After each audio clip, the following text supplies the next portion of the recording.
he dejado un montón de mensajes. Papá está muy mal.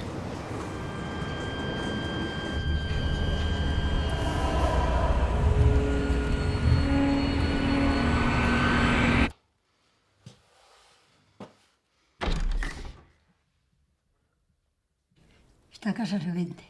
Me he quedado sola y lo tengo que aceptar.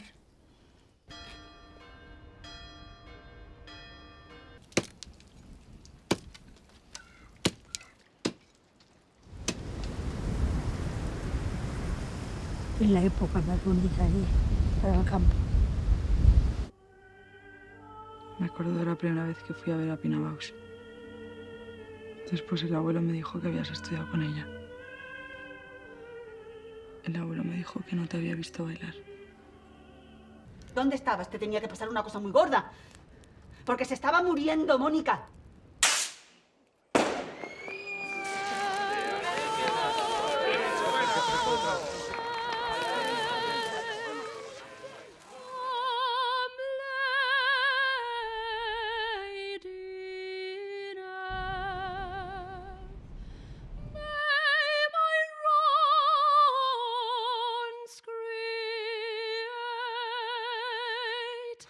Mírala como mira.